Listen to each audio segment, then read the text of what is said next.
I have many stories about a young starting out Chuck Taylor from our days of living in old Murray, Kentucky. However, instead of sharing silly dumb college kid dirt, I'll share a wholesome story.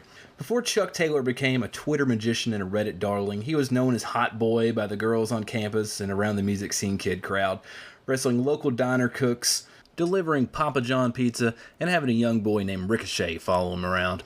We became friends through mutual acquaintances through the music scene, and Chuck used to hang out at the parties we threw.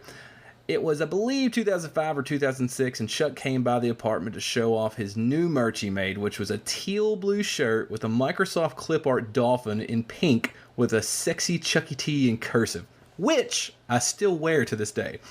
Of course, supporting my friend, I bought one from the trunk of, I believe, a Honda Civic. Anyways, we were talking, and I vividly remember asking him where he wanted wrestling to take him one day, to which he responded, maybe one day I'll wrestle Chris Jericho. After some years, college degree, and a pretty decent music run, I left Murray to start a family and left a gypsy career path for a more stable one, but I kept up with Chuck through his travels and career. At one point, I thought it was all lost. He seemed pretty down and out, but Chuck's a talented fellow. Long story short, I'm watching Dynamite on June 17th of 2020 to see Chuck wrestling Chris Jericho. There you go. Dreams do come true. And you know he said it like real shittily. Oh, dude, whatever. Maybe I'll wrestle Jericho one day. But in his heart, he was like, all I want to do is wrestle Chris Jericho. It's a dream of mine. I watched him in high school. He's my favorite ever. A lot of us, we don't realize that. As fans, maybe when we're watching AEW or any other show, it just seems like those are wrestlers out there. But it's always fun to know these backstories of some of the wrestlers being little fanboys for some of the other wrestlers. It's happened for me many of times. Don't worry.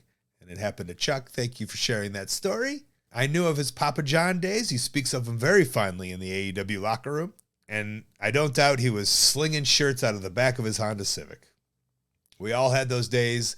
And for a lot of us, we're in a much, much better place. But those days made us who we are. And we're grateful for where we were and where we are now.